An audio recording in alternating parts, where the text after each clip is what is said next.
ஏகம்பத்துரை எந்தாய் போற்றி பாகம் பெண்ணொரு ஆனாய் போற்றி அருள்மாறி உலகுக்கெல்லாம் அருள்கின்ற அன்னை மாறி பொருள்கோரி வருவோர்க்கெல்லாம் பூர்த்தியாய் கொடுக்குமாறி இருள் நீங்கி ஒளியே எங்கும் இருந்திடச் செய்யுமாறி தருமாறி தொழுதோம் என்று தமிழ்வாரி தருவாய் மாறி அன்புடன் வேண்டிடும் தன்னடியார்க்கெல்லாம் ஆசி அருள்மாறி அன்பரின் உள்ள கோயிலில் வாழ்ந்திடும் அற்புத திருமாறி இன்னகர் மக்களின் இன்னல் அகற்றிடும் இடிலா உருமாறி இந்நாடெங்கும் அமைதி நிறைந்திட இன்பம் தருமாறி செந்நெறி எந்நெறி நீயெறி என்றனல் சீர்வழி செல்மாறி செந்தமிழ் நம்தமிழ் என்பதுணர்த்திடும் சீர்மிகு தாய்மாறி பொன்னடி உன்னடி நின்னடி வேண்டினோம் பேரருள் தாமாறி பூவுலகெங்கும் நிறைந்திடும் அன்னையும் பூவடி படுகின்றோம் மாறி மாறி மாறி மாறி மாறி என்று கூறினால் மாரியம்மன் அருள் கிடைக்கும் மனதிலின்பம் தோன்றிடும் மாறி மாறி மாறி மாறி மாறி என்று கூறினால் மாரியம்மன் அருள் கிடைக்கும் வளங்கள் வந்து சேர்ந்திடும் மாறி மாறி மாறி மாறி மாறி என்று கூறினால் மாரியம்மன் அருள் கிடைக்கும் நினைத்ததெல்லாம் நடந்திடும் மாறி மாறி மாறி மாறி மாறி என்று போற்றுவோம் மாறி மாறி மாறி என்று மாரியம்மனை வாழ்த்துவோம் உலகலாம் உணர்ந்து ஓதற்கரியவன் நிலவுலாவிய நீர்மெறி வேணியன் அழகில் சோதியன் அம்பரத்தாடுவான் மலர் சிலம்படி வாழ்த்தி வணங்குவான் எடுக்கும் ஆக்கதை இன்றமிழ் செய்யுளாய் நடக்கும் மேன்மை நமக்கருள் செய்திட தடக்கை ஐந்துடை தாழ்செவி நீள்முடி கடக்களிற்றினை கருத்தினுள் இருத்துவாம் தில்லைவாழ் அந்தணரே முதலாக சீர்படைத்த தொல்லையதாம் திருத்தொண்ட தொகையடியார் பதம் போற்றி ஒல்லையவர் புராணகதை உலகறிய விரித்துரைத்த செல்வமலி குன்றத்தூர் சேக்கிழார் அடி போற்றி. அன்பிற்கினிய அடியார் பெருமக்களே, திருக்கைலாய பரம்பரை போற்றி சம்பந்த சரணாலய திருவடிகளை போற்றி எல்லாம் வல்ல மாரியம்மன் அருளால் நமக்கு கிடைத்த அந்த வாய்ப்புக்கு மாரியம்மனுடைய திருவடிகளை வணங்கி திருக்கோயில் பரம்பரை அரங்காவலரி அவர்களுக்கும் செயலலுவலர்களுக்கும் ஆன்மீக பேரனுடைய தலைவர் வருகை தந்து நம்மோடு அமர்ந்திருக்கின்ற நல்லாசிரியர் திருமதி கலாவதி சிவசண்முகம்மா அவர்களுக்கும் அதுபோல திருக்கோயில் சிவாச்சாரியார்களுக்கும் திருக்கோயில் அலுவலர்களுக்கும் அடியார்களுக்கும் மாணவர்களுக்கும் பக்தர்களுக்கும் வணக்கம் சொல்லி வகுப்பை தொடங்கலாம். தெய்வச் சேக்கிழார் அருளிய பெரிய புராணத்தில் கோச்சங்கட் சோழ நாயனார் புராணம் பார்த்துட்டு இருக்கிறோம். அதில் எந்த மந்திரம் வரைக்கும் பார்த்துருக்குறோம்?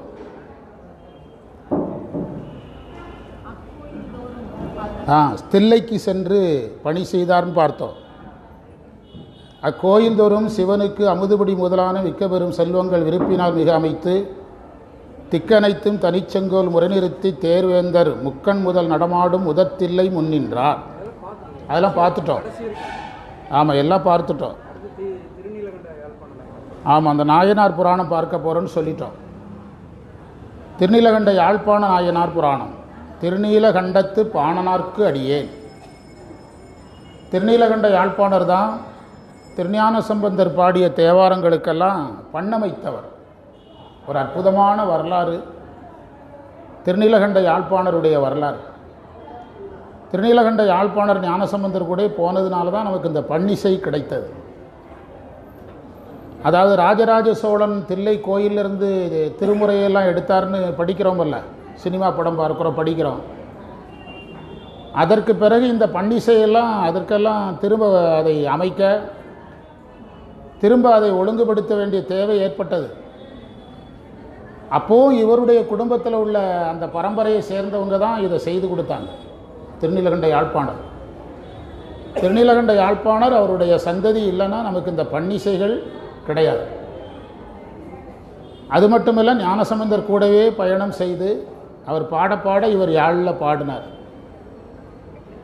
ஒரு இடத்துல இவருடைய அவங்க பெற்றோர் ஊருக்கு போகிறாரு திருநீலகண்ட யாழ்ப்பாணர். அவங்க என்ன பண்ணுறாங்கன்னா, நீங்கள் இல்லைன்னா ஞானசம்பந்தருடைய தேவாரத்துக்கு இவ்வளவு சிறப்பு கிடைக்காது அப்படின்னு வடிவேல் லாங்குவேஜில் சொன்னால் உசுப்பேத்தி ரணகலப்படுத்துறதும்பாங்கல்ல, நீங்கள் இல்லைன்னா அவருடைய பண்ணுக்கு இவ்வளவு சிறப்பு கிடையாதுன்னு ஏற்றி விட அவர் அவருக்கு சங்கடமாக போச்சு. நம்ம ஊருக்கு ஞானசம்பந்தரை கூப்பிட்டு நம்ம ஊருக்காரனும் இப்படி சொல்லிட்டான் உடனே, என் யாழில் பாட முடியாத ஒரு பதிகத்தை நீங்கள் பாடுங்க, என் யாழில் வாசிக்க முடியாத பதிகத்தை பாடுங்க, அது யாழ் மூரிப்பண் அப்படின்னு பேர். யாழ் முறிப்பண், யாழ் மூரிப்பண் அப்படின்னு ஒரு பண்ணில் பாடுறார். அதை திருநீலகண்ட யாழ்ப்பாணரால் எதில் வாசிக்க முடியல, யாழில் வாசிக்க முடியாததுனால யாழை அவர் உடைக்க போகிறார். அப்போ ஞானசம்பந்தர் கையில் வாங்கி யாழில் இசையை அடக்கலாம், இறைவனை அடக்க முடியுமா? என்னுடைய பாட்டில் யார் இருக்கிறார்? இதுக்கு எதுக்கு நீங்கள் பதட்டப்படுறீங்க? யாழை முறிக்க வேண்டிய அவசியம் என்ன? உங்களால் எவ்வளவு முடியுமோ அவ்வளவு பாடுங்க, அதுக்காக யாழை எதுக்கு முறிக்கணும்னு ஞானசம்பந்தர் சொல்கிறார். இதெல்லாம் அந்த திருநீலகண்ட யாழ்ப்பாணர் வரலாறு தெரிந்தவங்க நம்முடைய சமய உலகத்தில் சமூக ஏற்றத்தாழ்வு நமக்கு பெரிய ஆபத்தாக இருக்குது காலங்காலமாக. ஆனால் அந்தணர் குலத்தை சேர்ந்த ஞானசம்பந்தர் அந்தணர் குலத்தை சேர்ந்த திருநீலநக்க நாயனார் வீட்டுக்கு போகிறார்.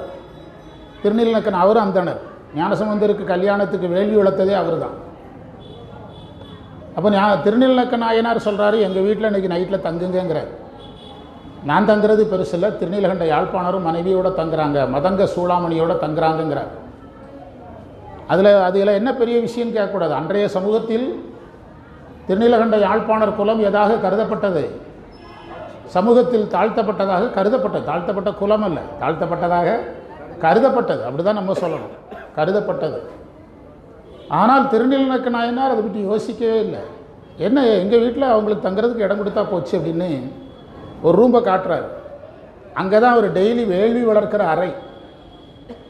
அதாவது அந்தணர்களில் நித்திய அக்னிஹோத்திரிகள் அப்படின்னு ஒரு பிரிவு இருக்குது. நித்திய அக்னிஹோத்திரிகள்னால் டெய்லி வீட்டில் வேள்வி வளர்க்கணும். அந்த நித்திய அக்னிஹோத்திரியாக இருந்தவர் யார்? இந்த திருநீலகண்ட இந்த திருநீலக்க நாயனார். அது வேள்விச்சாலையில் அந்த நெருப்பு இருக்கோ இல்லையோ, ஏதோ அந்த கங்காவது இருக்கும், தழல் இருக்கும். இவர் மனைவி அந்த அறையில் படுத்ததுனால அந்த வேள்வியினுடைய அந்த நெருப்பு வலது பக்கமாக சுழன்று போச்சுதுன்னு சேக்கிழார் எழுதுகிறார். வலது பக்கமாக போகிறது ரொம்ப நல்லது. அதாவது அந்த வேள்வி கூட இவர் வந்ததுக்கு சந்தோஷப்பட்டு தான். அது இந்த பெரிய புராணம் என்ன பெரிய புராணத்தை நம்ம நல்லா கவனமாக படித்தால் சமூக ஏற்றத்தாழ்வுகளை நம்ம நீக்கிடலாம்.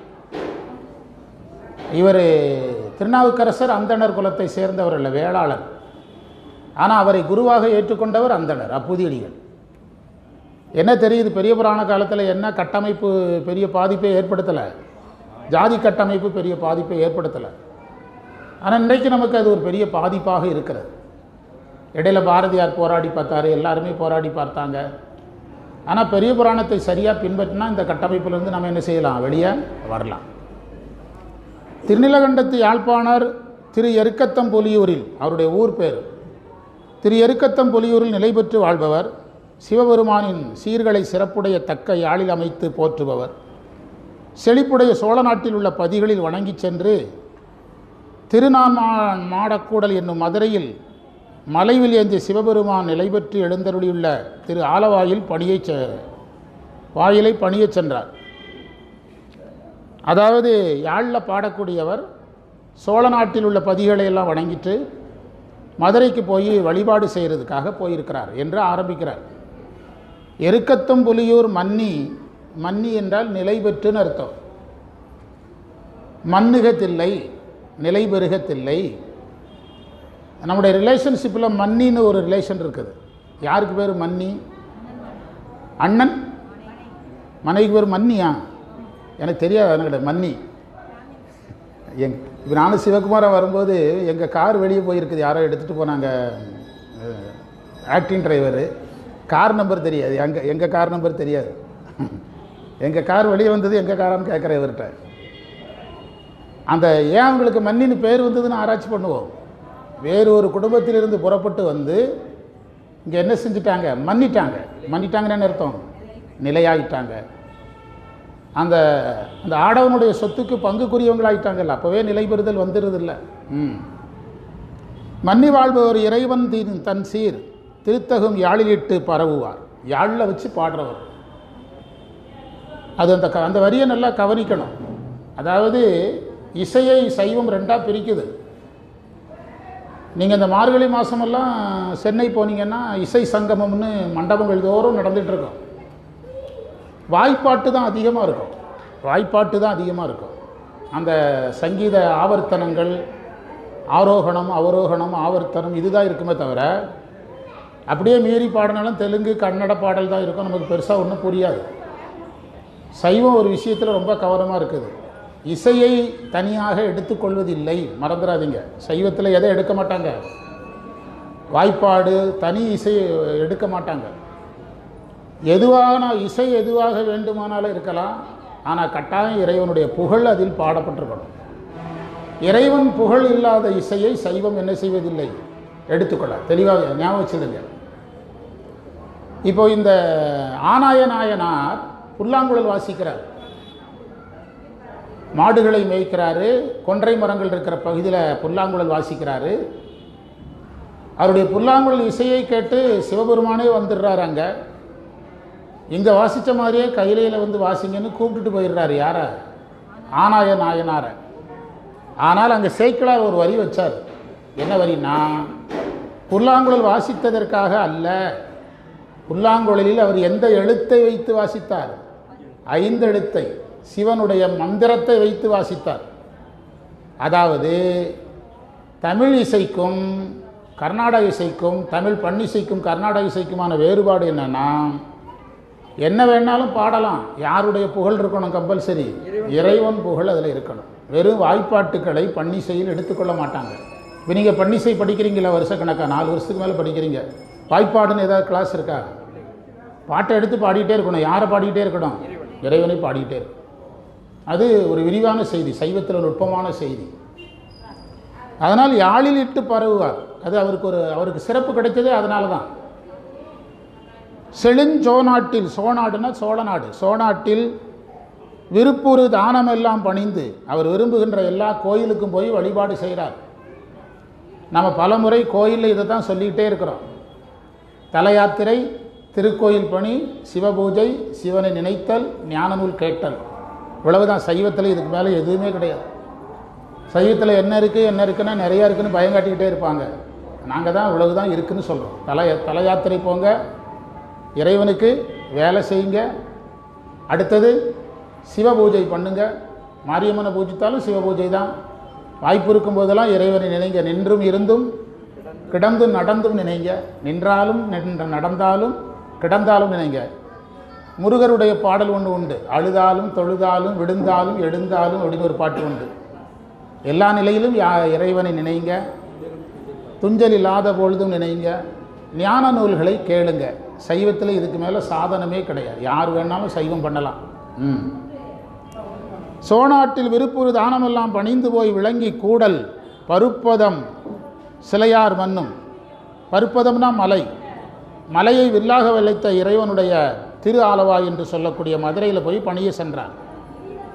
திரு ஆலவாயில் விரும்பி வீட்டிருக்கும் இறைவனின் திருக்கோயில் என்று வாயிலை அடைந்து அங்கு நின்று பாலையாய் நின்ற 14 வகையின் நிறுவிய உரிய பண் பெரும்படி. பார்த்தீங்களா, பாலைப்பண் உட்பட 14 வகை சொல்கிறார். 14 வகையின் நிறுவிய உரிய பண் பெரும்படி கருவியின் நரம்புகளை முறுக்கி பண் பலவற்றுள்ளும் அந்த காலத்துக்கு இசைந்த பண். எல்லா பண்ணையும் எல்லா நேரத்தையும் பாடக்கூடாது, அது ரொம்ப முக்கியம். அதாவது பகல் பண், இரவு பண் அப்படின்னு பிரிச்சிருக்காங்க. திருஞான சம்பந்தர் மதுரைக்கு வர்றாரு. மதுரைக்கு அவர் வரும்போது அதிகாலை நேரத்தில் வர்றாரு. அதிகாலை நேரத்தில் பன்னிசைப்படி எந்த பண் பாடணும்? புறநீர்மை பண். கர்நாடக சங்கீதத்தில் பூபால ராகம்னு பேர். அதிகாலை நேரத்தில் புறநீர்மை பண்ணு தான் பாடணும், வேறு பண்ணு பாடக்கூடாது. புறநீர்மை பண் கர்நாடக சங்கீதத்தில் பூபால ராகம். பூபால ராகம்னா என்னது? மார்கழி மாதத்தில் பாடுறது எல்லாமே பூபால ராகம். அந்த ஆதியும் அந்தம் இல்லார் பெருஞ்சோதியை அம்பாட அந்த பாடல், ஆண்டாள் பாடல், இது எல்லாமே நம்ம இதில் தான் பாடுறோம், பூபாலத்தில் தான் பாடுறோம். திருப்பள்ளி அடித்து இந்த போற்றியன் வாழ் முதல் ஆகிய பொருளே புலர்ந்தது விடிந்தது பூங்களற்கு இணை துணை மலர் கொண்டு. இது பூபால ராகத்தினுடைய அதற்குரிய இது அமைப்பு. இந்த பூபால ராகத்தை கர்நாடக சங்கீதத்தில் பூபால ராகம், பன்னிசையில் புறநீர்மை பண். ஞானசம்பந்தர் மதுரைக்கு பக்கத்தில் வர்றாரு. அப்போ அவர் தேவாரம் பாடுறாரு. மங்கையர்க்கரசி வளவர்கோன் பாவை. டைம் காலையில் அதிகாலை நேரம். என்ன பண்ணில் பாடுறாரு? பூபாலத்தில் பாடுறார். மங்கையர்க்கரசி வளவர்கோன் பாவை வரிவளை கை மடமானி அப்படின்னு பூபாலத்தில் பாடுறார். எல்லாத்துக்குமே விதிமுறைகளை வகுத்திருக்கிறாங்க. அதனால் அந்த நேரத்திற்குரிய பண்ணை பாடுறார். அந்த நேரத்திற்குரிய பண்ணை எடுத்து பாடுறாரு. பல முறையும் சோதித்து பண்ணின் அமைதி ஆழ்கருவியில் வரப்பெற்று. இப்போ கச்சேரிக்காரங்க வந்து எடுத்த உடனே பாடுறது இல்லையே, மிருதங்கக்காரங்க மிருதங்கத்தை ரெடி பண்ணுறாங்க, வயலின்காரங்க வயலின் ரெடி பண்ணி தான் வாசிக்கிறாங்க. அது மாதிரி இவர் தயாராகி படிக்கிறார். மணங்கமலும் நீண்ட கூதலை உடைய உமையமாரை உருவாகத்தில் கொண்ட இறைவரின் இசைப்பாடல்களில் யாழில் இசைத்தார், யாழில் பாடுறார்.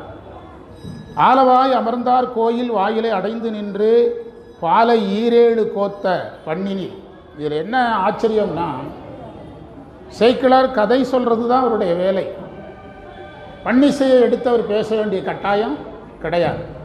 ஆனால் அந்த பன்னிசை ரகசியங்களையும் என்ன செய்கிறாரு, சேக்கிழார் சொல்கிறார். இப்போது நீங்கள் பெரிய புராணத்தை நம்ம இன்னும் நுட்பமாக பார்க்கலை. மாரியம்மன் கோயிலுக்கு வர்றவங்களுக்கு புரியணுங்கிறதுக்காக ரொம்ப ஹெவியான விஷயங்கள்லாம் நம்ம சொல்லலை. இப்போ உதாரணமாக ஒரு புறநீர்மையில் பாடப்பட்ட ஒரு இடத்துல அவருக்கு செய்யுள் எழுதினார்னா தன்னுடைய செய்யுளையும் இதில் தான் எழுதுகிறாரு, புறநீர்மையில் எழுதுகிறார். தன்னுடைய செய்யுளையும் அந்த புறநீர்மையிலேயே எழுதுகிறார். இப்படி நிறைய நுணுக்கங்கள் யார் வச்சிருக்கிறார், சேக்கிழார் வச்சிருக்கிறார். தெய்வ சேக்கிழார் என்று சொல்லப்பட்டவர். அவர் தொடாத துறைகளே கிடையாது. நீங்கள் ஆனாய நாயனார் இப்போ படித்தோமல்ல, அவருடைய வரலாறு வீட்டில் போய் செல்லையாவது எதிலே எடுத்து பாருங்கள்.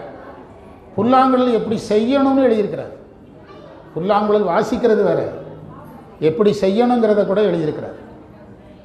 ரொம்ப நான் சொல்கிறது 15-20 வருஷத்துக்கு முந்தி சிவஸ்ரீ காலனியில் சங்கர் நகரில் ஒரு விநாயகர் கோயில் இருக்குது. அந்த கோயிலில் மாதம் ஒரு முறை பெரிய புராணம் பேசணும். அப்போது அங்கே ஒரு அந்தணர் இருந்தார், அவர் புல்லாங்குழல் வாசிப்பார். அவர் இந்த கதையை கேட்டுட்டு அது நகல் எடுத்து வாங்கிட்டு போனார். புல்லாங்குழலை பற்றி தெரிஞ்சுக்கிடும், முடிஞ்ச கிடைக்கவில்லைன்னா யார் செய்கிற மாதிரியாவது வச்சுக்கலாம், நம்ம செய்கிற மாதிரி வச்சுக்கலாம் அப்படின்னு வாங்கினார். நான் சொல்கிறது 20 வருஷத்துக்கு முந்தி மாதம் ஒரு சொற்பொழிவு பண்ணோம். கண்ணப்ப நாயனார் புராணத்துக்குள்ளே போய் பாருங்கள், அந்த வேடர் வாழ்க்கை முழுவதும் சொல்கிறார். அவர் பிறந்து வளர்ந்தது மெட்ராஸில், ஆனால் மலையில் இருக்கக்கூடிய மக்கள் வாழ்க்கை முறைகள் அனைத்தையும் சொல்கிறார். வேடர்களுடைய வாழ்க்கை ரகசியங்களை எல்லாம் சொல்கிறார். அது எப்படி தான் அவருக்கு தெரிந்தது, எப்படி தான் அறிந்தாருங்கிறதே வியப்பாக இருக்கிறது. ஆமாம், எல்லா துறையும் அறிந்தவராக இருந்திருக்கிறார். இப்போ இந்த பண்ணை பற்றி அவர் சொல்லலைன்னா ஏன் சொல்லலைன்னு யாரும் கேட்க போகிறதில்லை. அவருக்கு வேலை கதை சொல்கிறது தான். ஆனால் அந்த பன்னிசையில் அவர் என்ன பண்ணாருங்கிறத சொல்கிறார். கருவி வீக்கினா வாசித்து, காலமாதரித்த பண்ணில் கைபல முறையும் ஆராய்ந்து ஏலவார் குழலால் பாகர் பாணிகள் யாழில் இட்டார். இசையை, பாணினா இசைன்னு அர்த்தம், பாணிகள் யாழில் இட்டார், இசையை யாழில் இட்டார்னு அர்த்தம்.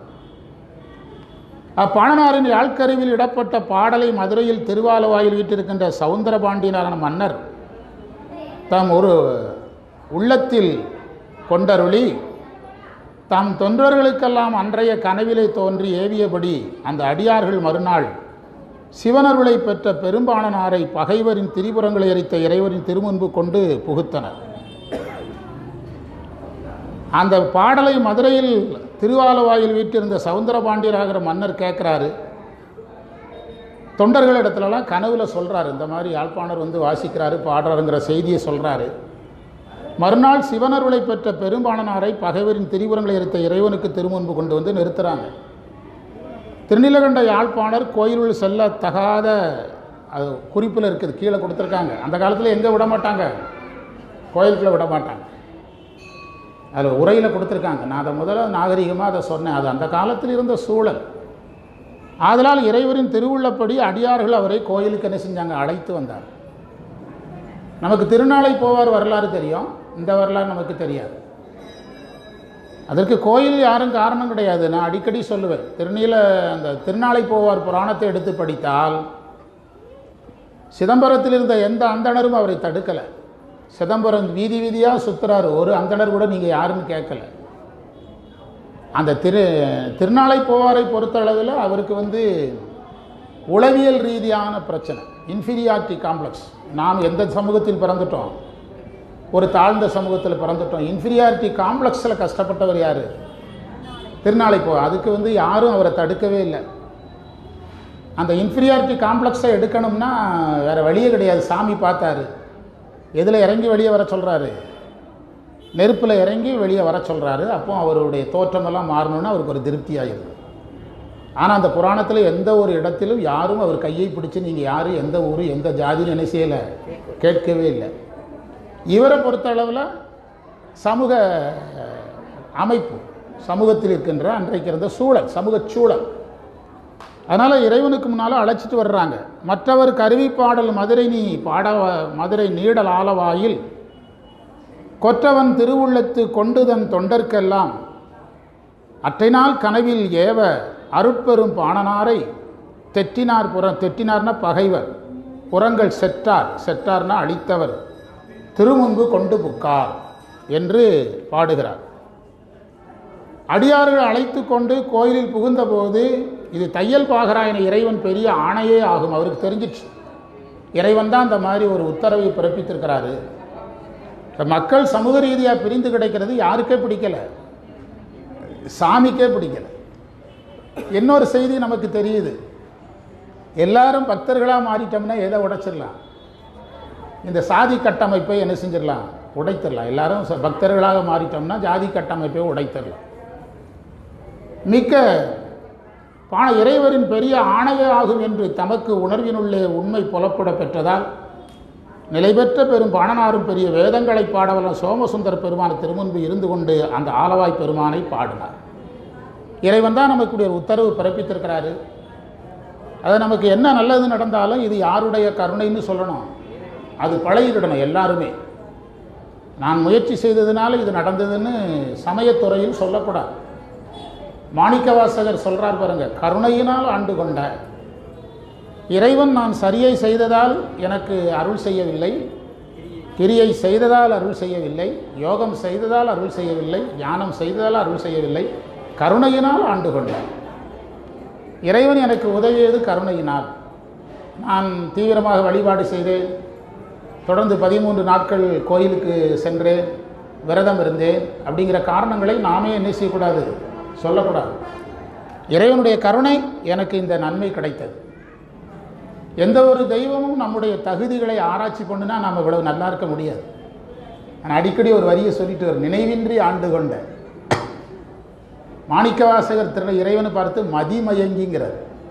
மதிமயங்கிங்கிறார் மாணிக்கவாசகர் இறைவனை பார்த்து, நீ என்னையெல்லாம் அடியாரை ஏற்றுக்கிட்டதை பார்த்தா என்னமோ நீ ரொம்ப யோசிக்காத ஆள் மாதிரி தெரியுது அப்படிங்கிறார்.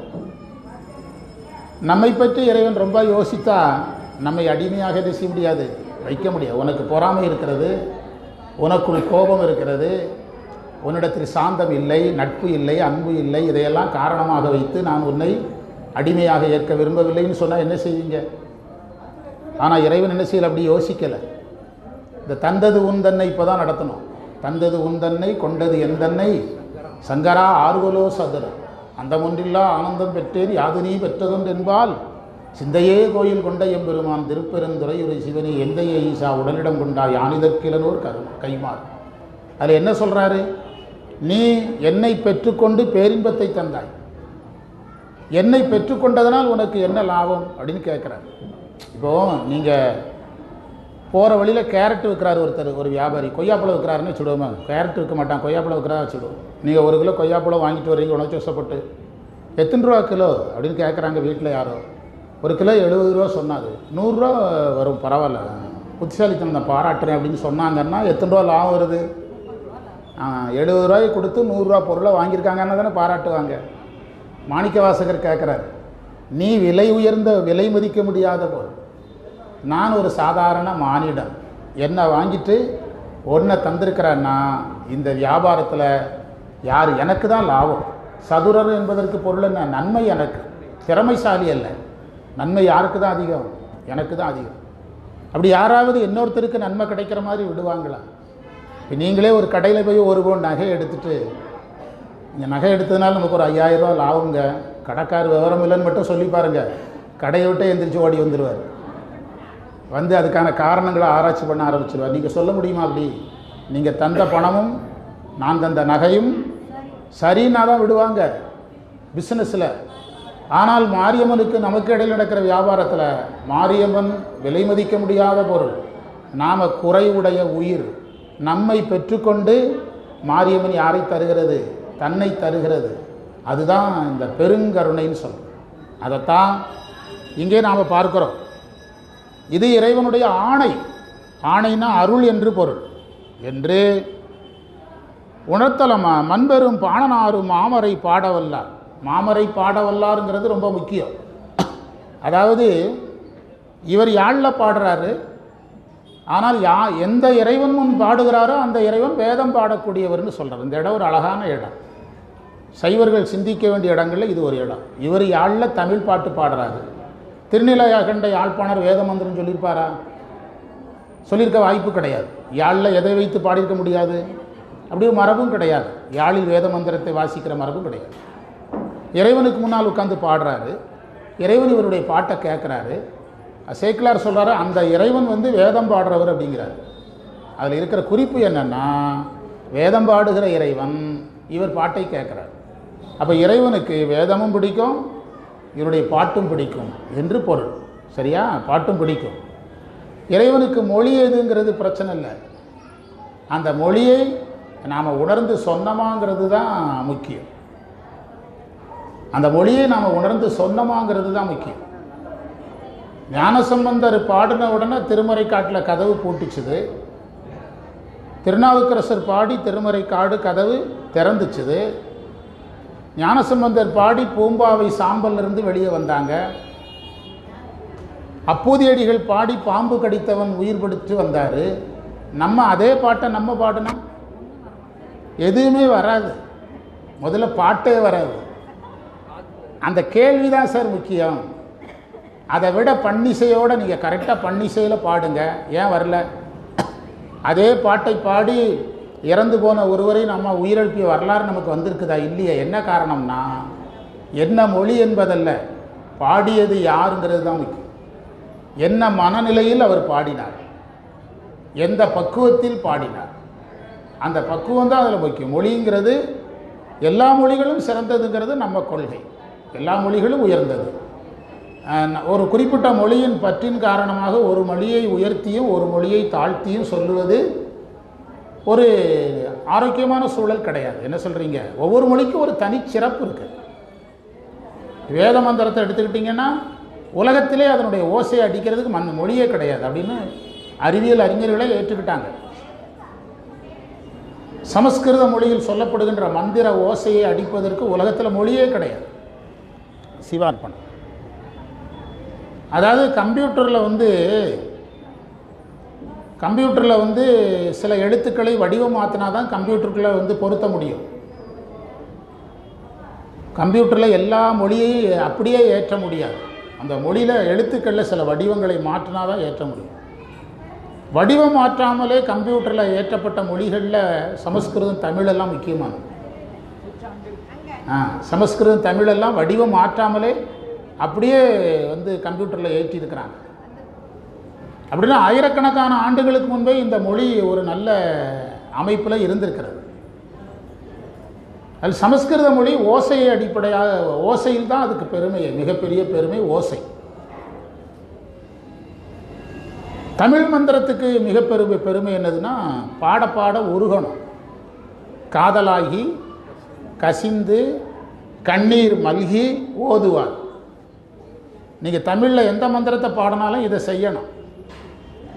ஒவ்வொரு மொழியும் தனக்கென்று ஒரு தனிச்சிறப்பை கொண்டிருக்கிறது. அதை இவர் தன்னுடைய மாமரை பாடவல்லார் என்று வேதத்தை சொன்னது இதனால தான். அர்ச்சனை பாட்டே ஆகும் நம்மேல் சொற்றமில் பாடுகின்றார் தூமரை பாடுவாயார். அந்த இடம் அதை வச்சு நடத்திட்டு இருக்கிறேன். என்ன டைவர்ட் ஆகிறாருன்னு நினச்சிட்டு இருக்கிறீங்க சிலர். அந்த வரியை வச்சு நடத்திட்டு இருக்கிறேன். சுந்தரமூர்த்தி சுவாமிகள் வரலாற்றில் இருக்குது. அர்ச்சனை பாட்டே ஆகும் ஆதலால் நம்மேல். சாமி கும்பிட்டு வரலாம்.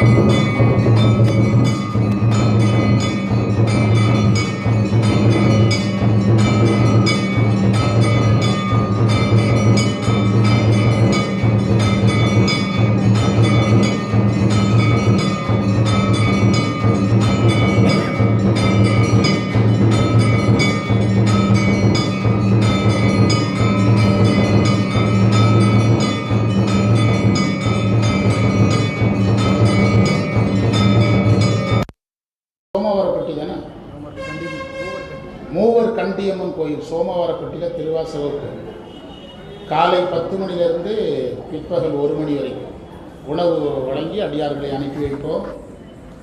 வாய்ப்பு இருக்கிறவங்க பயன்படுத்திக்கிட்டு திருவாசகத்துக்காக மட்டும் ஒரு வகுப்பு போட்டிருக்கிறோம் சோமவாரப்பட்டியில்.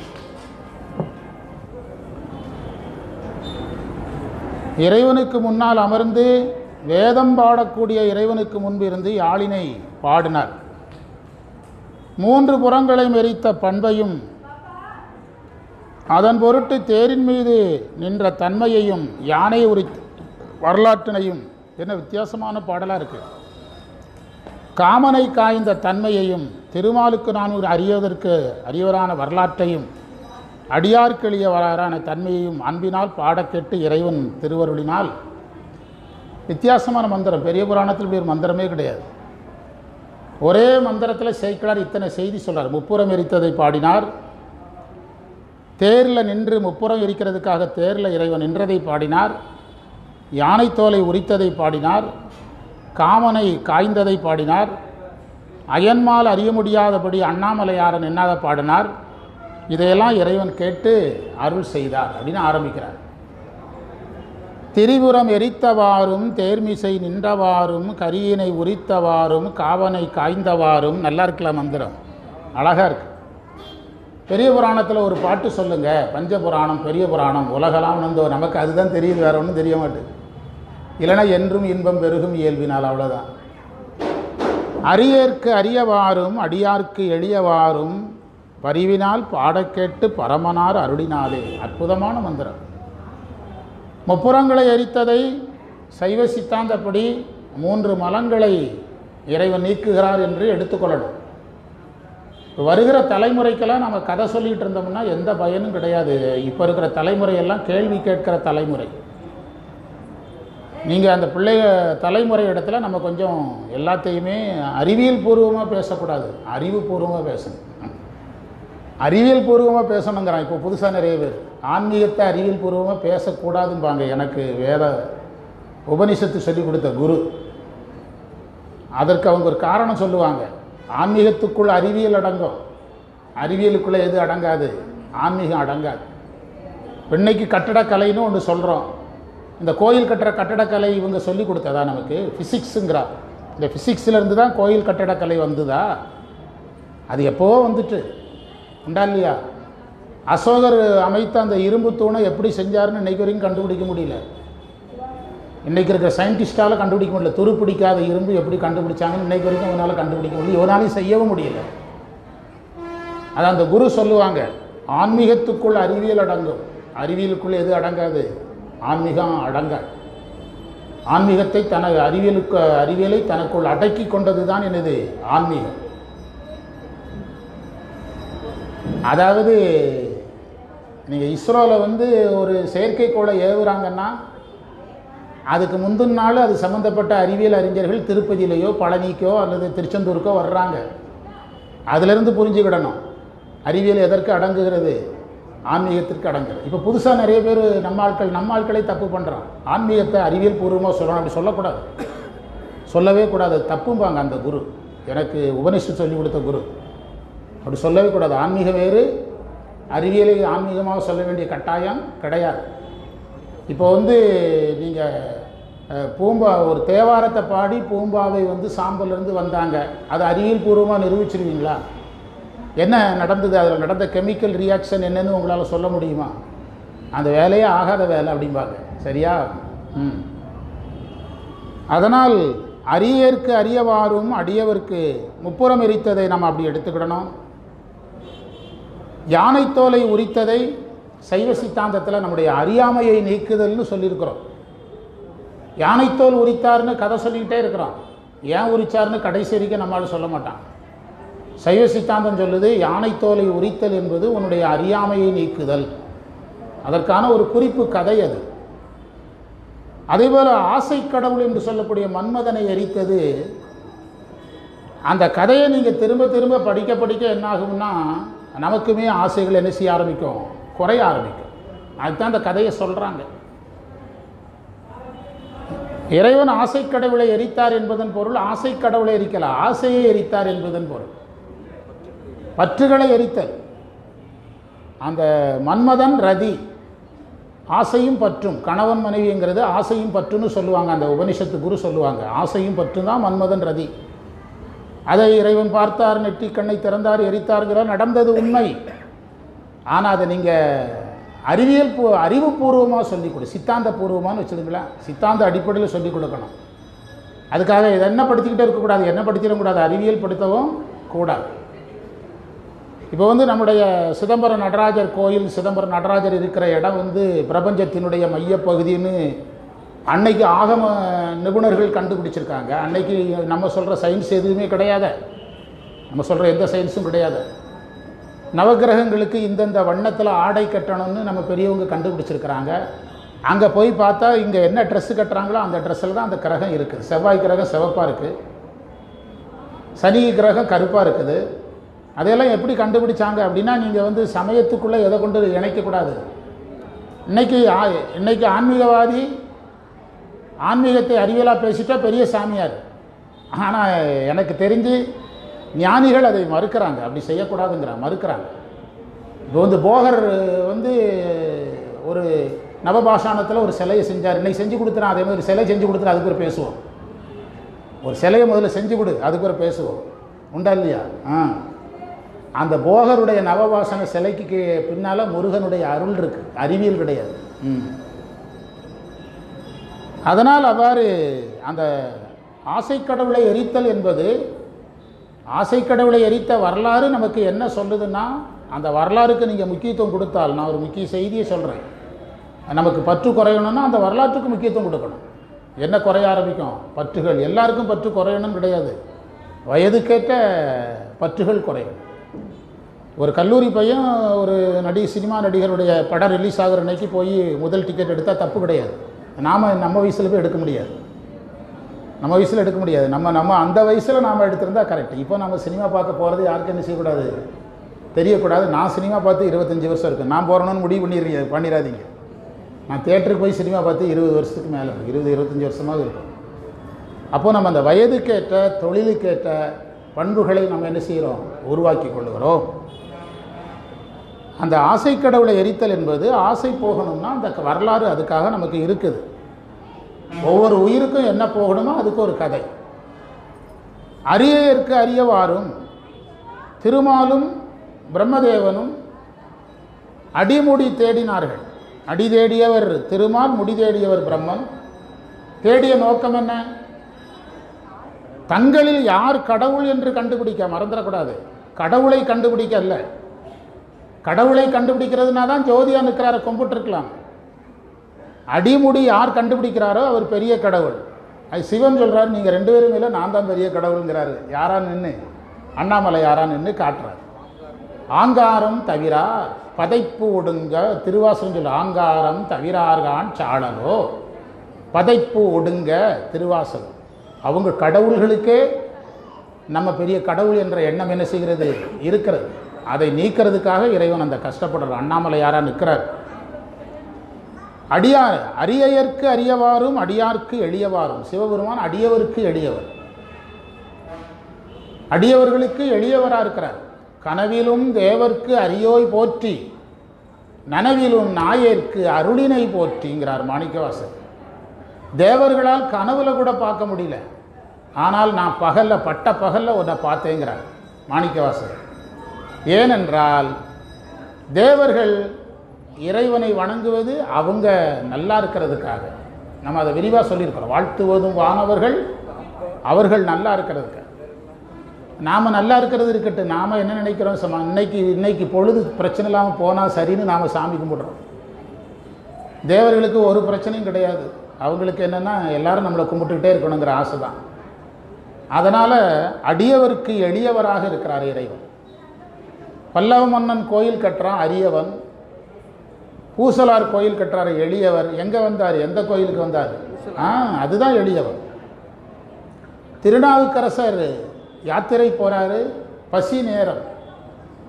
இறைவன் பொதிசோறு கட்டி கொண்டு, ஒரு பந்தல் அமைத்து கொண்டு, ஒரு நீர்நிலையை ஏற்படுத்தி கொண்டு இறைவன் உட்கார்ந்துருக்கிறார்.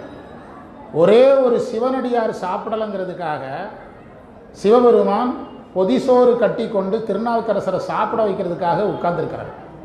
வந்திருக்கிறது யாருன்னு தெரியாது, சிவபெருமான்னு தெரியாது. இப்போ பந்தல் நிழலில் சாப்பிட்டு தண்ணியை குடிச்சிட்டு படுக்கிறாரு, விழித்து பார்த்தா பந்தலையும் காணல, ஒன்றையும் காணல. அதுக்கு பிறகு தான் தெரியுது வந்தது சிவபெருமான் அப்படி தெரியுது. சுந்தரமூர்த்தி சுவாமிகளுக்கு உணவு கொடுக்கறதுக்காக திருக்கச்சூருங்கிற ஊரில் பிச்சை எடுக்கிறாரு. யார்? சிவபெருமான். பன்றிக்குட்டிக்கு பால் கொடுக்கிறாரு, பன்றிக்குட்டிக்கு பால் கொடுக்கிறாரு. இதெல்லாம் இறைவனுடைய என்ன தன்மை? எளிமைத்தன்மை.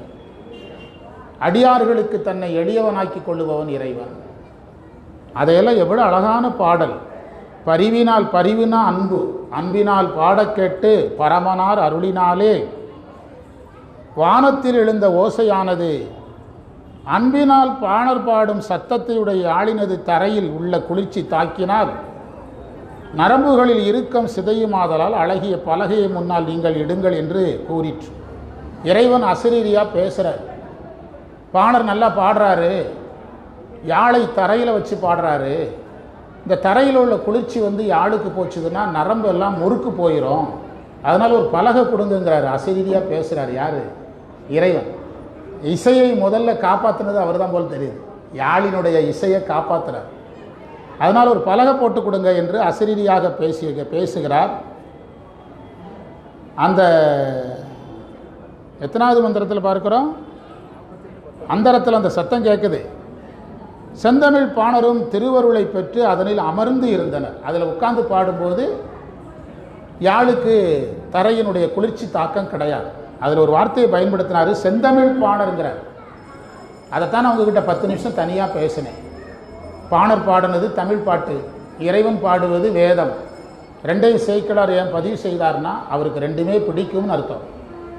ரெண்டையுமே இறைவனை ஏற்றுக்கொள்கிறார். வேதம் பாடுபவர் தமிழ் பாடலை கேட்கிறாரு. ஆனால் அதை அவங்களுக்கு திரும்ப திரும்ப சொன்னேன். இன்றைக்கு காலச்சூழல்ங்கிறதுனால அதை அழுத்தி சொல்கிறேன். இன்றைய காலச்சூழலில் மொழி வேதம் நமக்குள்ளே புகுந்துச்சு. மொழி வேதத்துக்கு ஊக்கம் கொடுக்கக்கூடாது. உங்களுக்கும் என்ன மொழி பிடிச்சிருக்கோ அதில் பண்ணுங்கள். நமக்கு வேதம் தான் ஆதாரம், அதில் எந்த சந்தேகம் கிடையாது. வேதம் வந்த பிறகு தான் நம்முடைய சமய நுட்பங்கள் எல்லாம் வருகிறது. நம்முடைய முன்னோர்கள் சமயத்துறையை வளர்க்கும் போது வேதத்தை துணை வைத்து கொண்டு தான், ஆகமத்தை துணை வைத்து தான் சமயத்தை வளர்த்திருக்கிறாங்க. ஒவ்வொரு மாநிலத்துக்கும் ஒரு தனிச்சிறப்பு. தமிழருக்கு தனிச்சிறப்பு அறம் தான். சமயங்கிறது எதன் துணையில் வந்தது?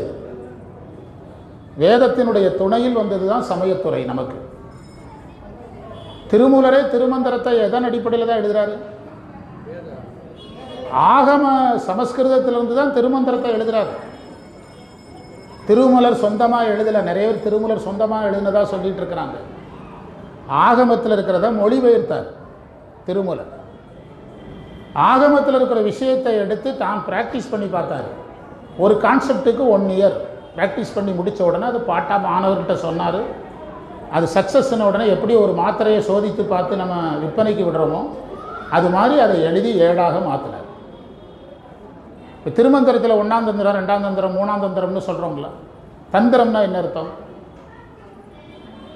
நேற்று தான் படிச்சுட்டு இருந்தேன். தந்திரம்னா ஆகமம்னு அர்த்தம். நேற்று படிச்சுட்டு இருந்த ஒரு நூலில் 1ஆம் தந்திரம்னா 1ஆம் ஆகமம், 2ஆம் தந்திரம்னா 2ஆம் ஆகமம் அப்படி என்று எடுத்துக்கொள்ளணும். எனவே அதனால் அந்த வார்த்தையை பயன்படுத்தினார். இவருக்கு பலகை இடுங்கள், அந்தரத்து எழுந்த ஓசை அன்பினில் பாணர் பாடும். அன்புல பாடுறார். அன்புல பாடுறதுனால தான் இறைவன் இந்த உதவியெல்லாம் செய்ய சொன்னார். சந்தையால் தரையில் சீத காதல், சீதம்னா குளிர்ச்சின்னு அர்த்தம். சீத களப, களபம்னா சந்தனம், சீத களபம்னா குளிர்ச்சியான சந்தனம். சீத தாக்கல் வீக்கு அழியும், வீக்கு அழியும்னா அந்த சிவார்ப்பணம், அந்த வீணையினுடைய நரம்பு முறுக்கு போயிடும் என்று சுந்தர பலகை முன்னர் இடுமென தொண்டருக்கு இட்டார். ஒரு பலகை போடுங்கப்பா அவருக்குன்னு இறைவன் அசிரியா சொல்றார். அதில் செந்தமிழ் பாணருங்கிற வார்த்தை ஒரு அழகான வார்த்தை. பொற்பலகையின் மீது ஏறி அவங்க பலகை போட சொன்னதுக்கு எதிலேயே பலகை போட்டாங்க? தங்கத்திலேயே பலகை போட்டாங்க. பொற்பலகையின் மீது ஏறி ஆளை இசைத்து உமையொரு பாகரான இறைவரின் வன்மையை உலகமெல்லாம் அறியும்படி ஏற்றி போற்றுமாறும் தேவர்களும் ஏத்த அங்கு நின்றும் சென்று அளவில்லாத பதிகளை வணங்கி சென்று அந்த ஊரில் வணங்கிட்டு நிறைய ஊர்களுக்கு வழிபாடு செய்ய போகிறார்.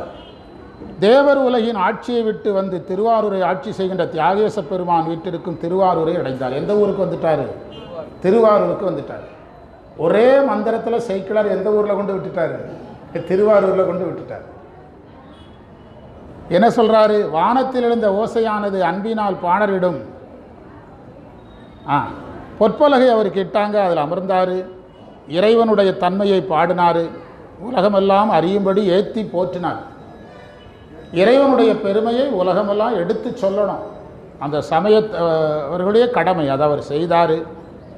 தேவர்களும் புகழும்படியாக அங்கேருந்து புறப்பட்டுட்டார். மதுரையை விட்டு வெளியே கிளம்புறார். பொதுவாக இந்த யாத்திரை செல்லுபவர்கள் பெரிய புராணம் முழுவதும் பார்த்திங்கன்னா சிதம்பரம், மதுரை, சீர்காழி பெரிய தலங்களாக இருந்தால் தங்குவாங்க நாயன்மார்கள். ஆனால் முடிந்த அளவுக்கு எதிலே இருப்பாங்க? பயணத்திலே இருப்பாங்க. சில இடங்கள்லாம் இருக்குது, நாயன்மார்கள் போய் இரவு தூங்கிக்கிட்டு இருப்பாங்க. இறைவன் போய் ஏதோ ஒரு தலத்தை சொல்லி வர மறந்தனையோ அதான் வருவார், விடிஞ்சால் வருவார். இவருக்கு அந்த நாயனாரை பார்க்கணும், அவர் பாடுறதை கேட்கணும். தூங்கவும் விட மாட்டார். நான் அடிக்கடி வேடிக்கையாக சொல்லுவேன், சிவபெருமானிடத்தில் வேலை செய்கிறது ரொம்ப கஷ்டம். ஆட்சைய அஞ்சுதுமேன்னு சுந்தரர் சொல்கிறார். உனக்கு வேலை செய்கிறதுக்கே பயமாக இருக்குது அப்படிம்பாரு சுந்தரர். என்ன பயம்னா நீங்கள் செஞ்சு பார்த்தா தான் தெரியும். அப்படி தானே? சிவனுக்கு வேலை செய்கிறதுல என்ன பயம்னா செஞ்சு பார்த்தா தான் தெரியும். ஆனால் சம்பளம் அதிகம். எதையே கொடுக்குறாரு, பேரின்பத்தையே எதாக கொடுக்குறாரு? சம்பளமாக கொடுக்குறாரு. எங்கெல்லாம் வேலை கஷ்டமோ அங்கெல்லாம் சம்பளம் அதிகமாக இருக்கும். உண்டா இல்லையா? உலகத்திலே அதிக வேலை கொடுக்குறது சிவபெருமான் தான். அதிக சம்பளம் கொடுக்குறது யார் தான்? சிவபெருமான். பேரின்பத்தையே சம்பளமாக கொடுக்குறார். சாஸ்திரம் அவரை தந்தைன்னுலாம் சொல்லுது, ஆன்மாவுக்கு தந்தைன்னுலாம் சொல்லுது. முருகன் பழனியில் பங்கு கேட்ட மாதிரி நாமளும் இறைவனிடத்தில் பங்கு வாங்கிடலாம். என்ன பங்கு? பேரின்பத்தை பங்காக பெற்றுக்கொள்ளலாம். அவளை உரிமை கொடுத்து வச்சிருக்கிறார் உயிர்களுக்கு. அதனால் அந்த அளவில்லாத தலங்கள், வேறு நிறைய தலங்களுக்கெல்லாம் வழிபாடு செய்துட்டு திருவாரூருக்கு வந்துட்டார்.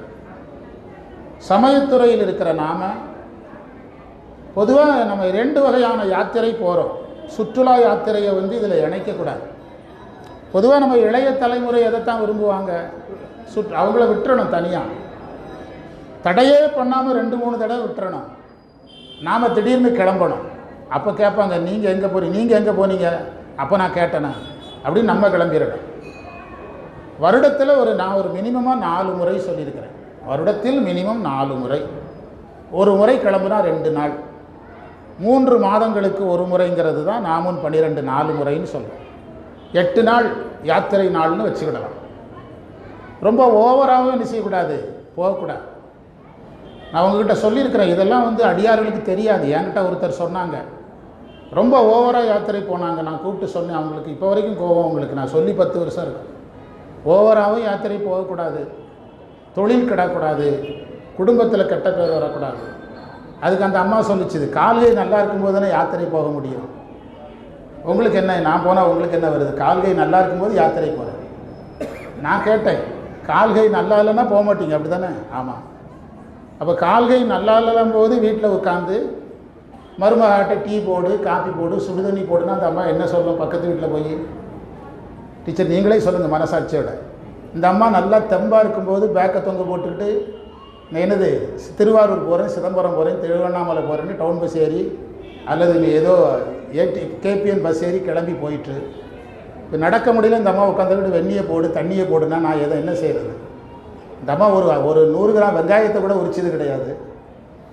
இப்படிலாம் நீங்கள் யோசிக்க மாட்டீங்க. நான் ஒரு ஃபேமிலி நல்லா இருக்கணுங்கிறதுக்காக சொல்கிறேன்.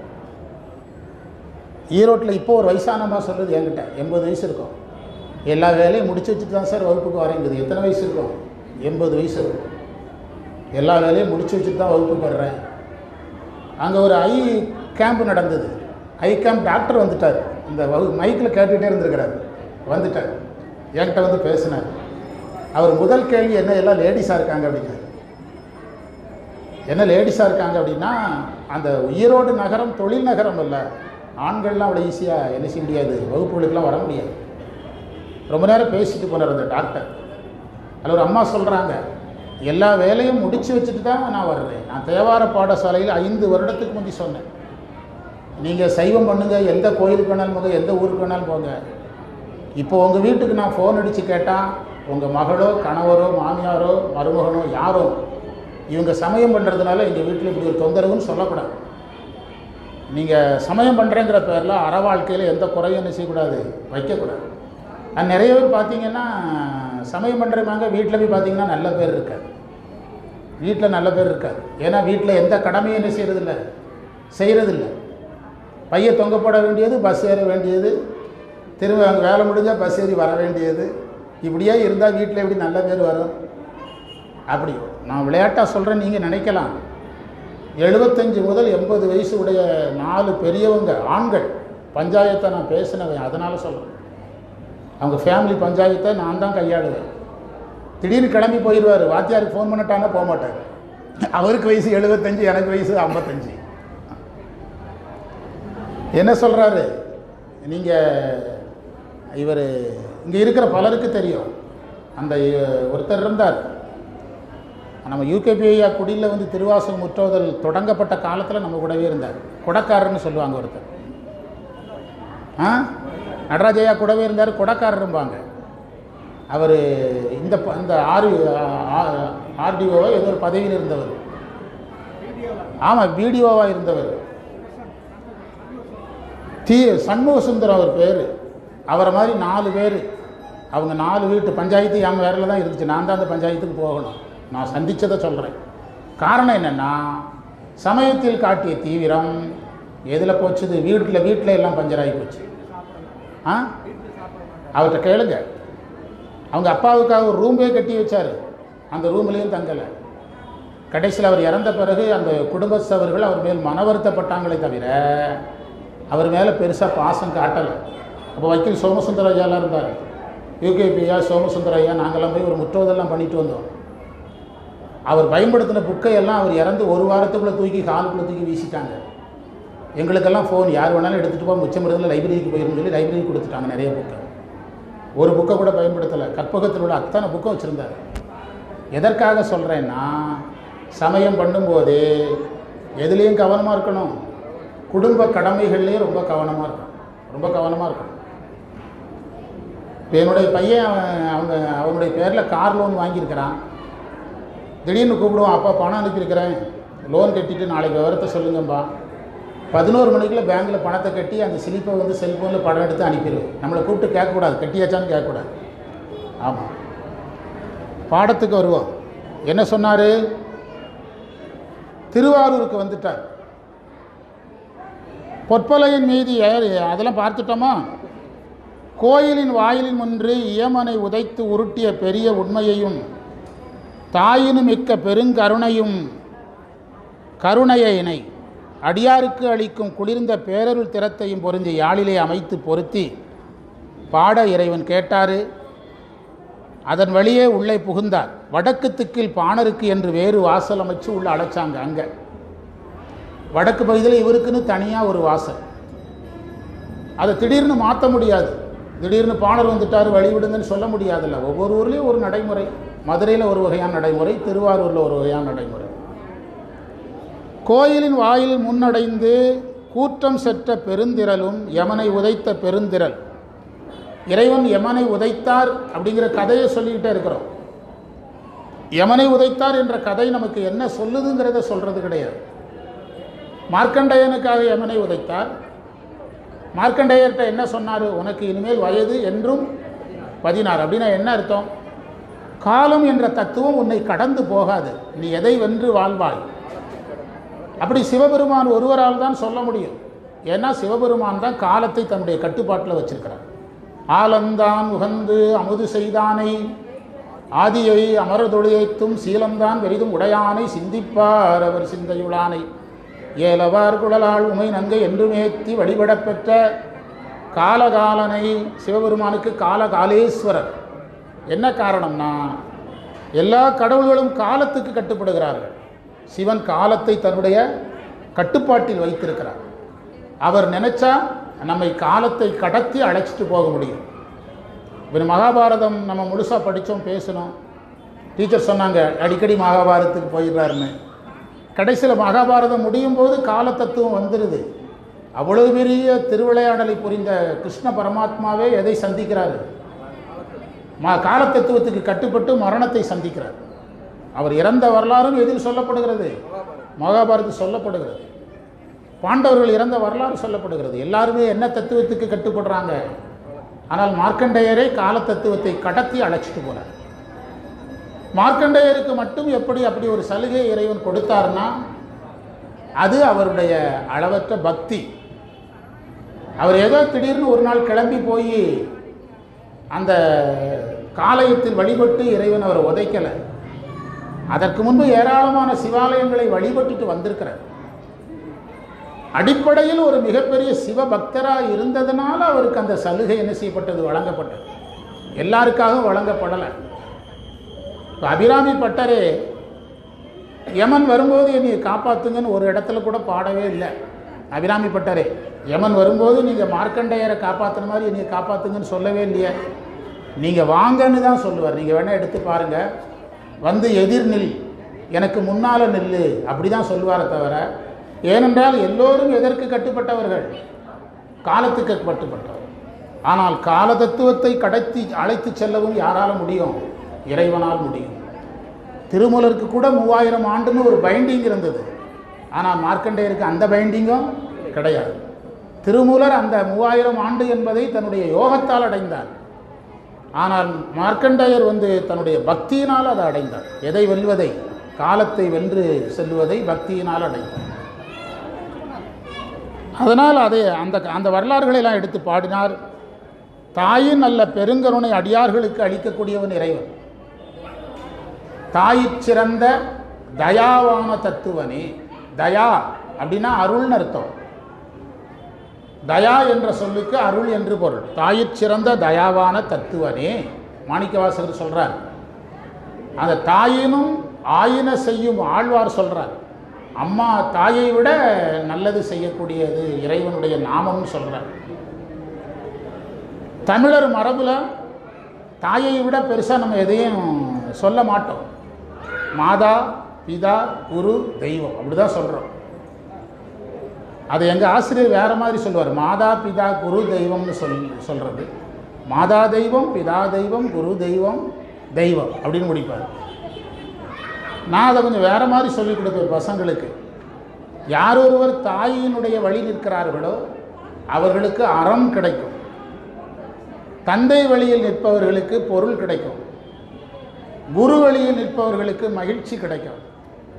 இறைவன் வழி நிற்பவர்களுக்கு இன்பம் கிடைக்கும் அப்படின்னு அந்த அறம்பொருள் இன்பத்தையும் மாதாபிதா குரு தெய்வத்தையும் இணைச்சி ஒரு புதுசாக சொல்லிக்கிட்டு போய் பள்ளிக்கூடத்து பசங்களுக்கெல்லாம், நீ நல்லவனாக இருக்கணும்னா அம்மா சொல்கிறத கேளு, உனக்கு நிறைய பொருள் வேணும்னா அப்பா சொல்கிறத கேளு, வாழ்க்கையில் சந்தோஷமாக இருக்கணும்னா வாத்தியார் சொல்கிறத கேளு, ஆசிரியர் சொல்கிற சொற்கள் எப்படியும் பலித்தே தீரும், அது பலிக்காமல் போகாது.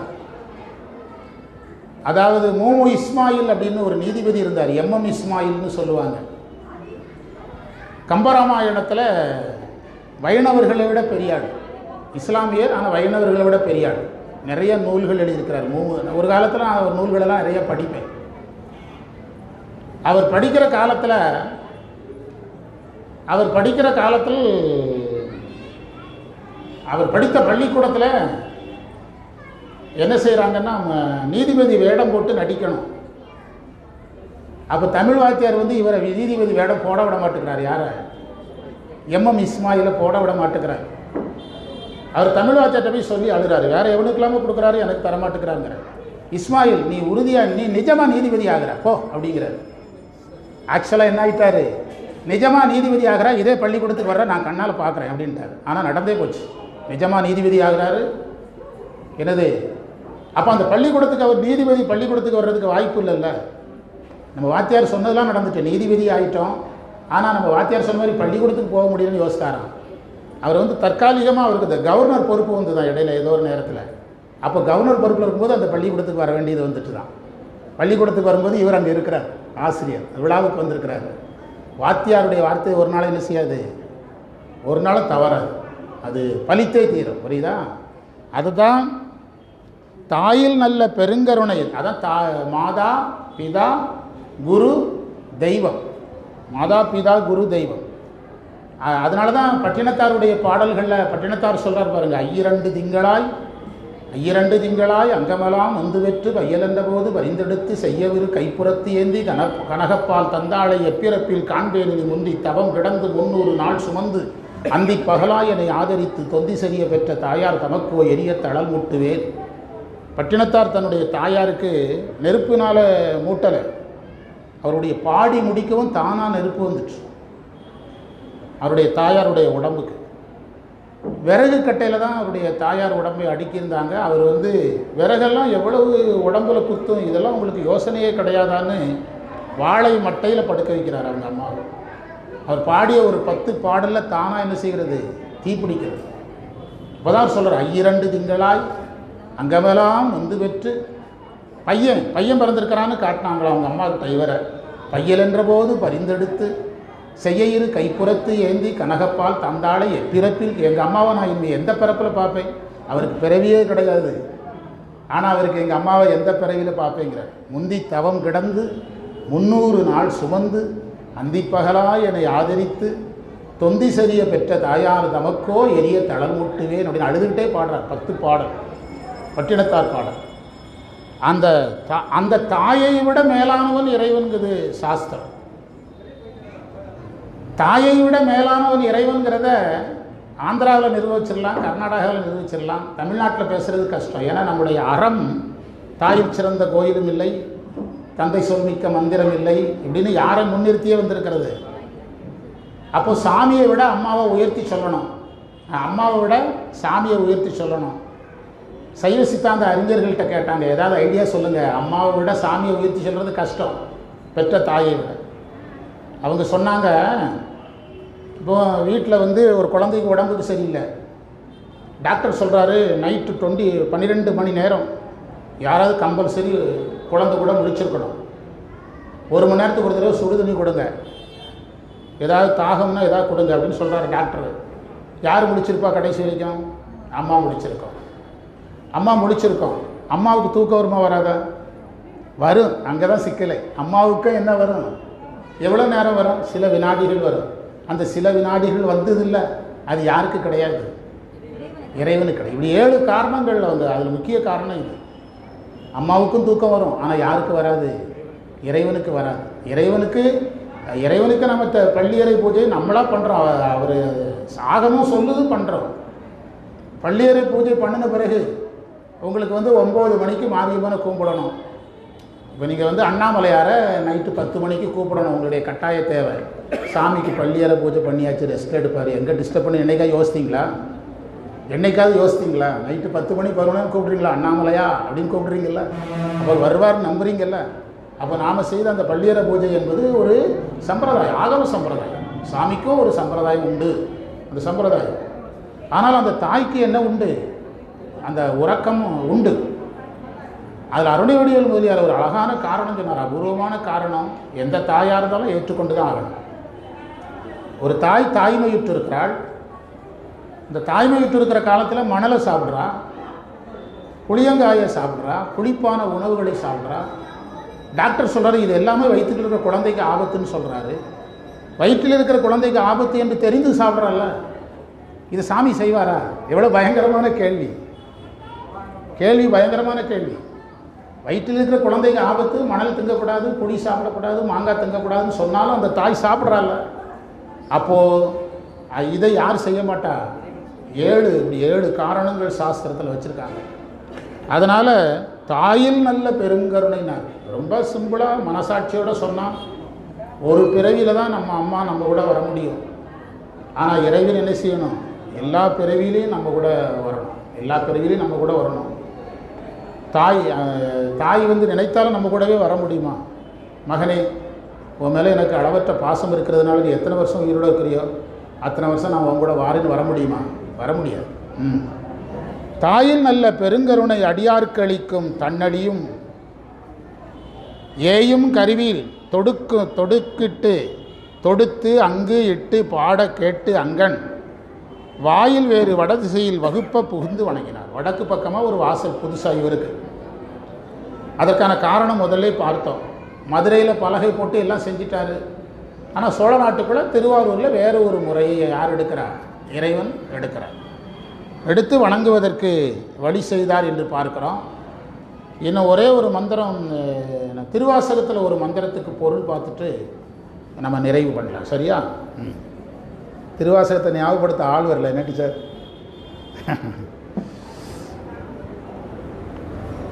திருவாசகத்தில் என்ன பதிகம்? வாளாப்பத்து. அதில் எத்தனை மந்திரம் பார்த்துருக்குறோம்?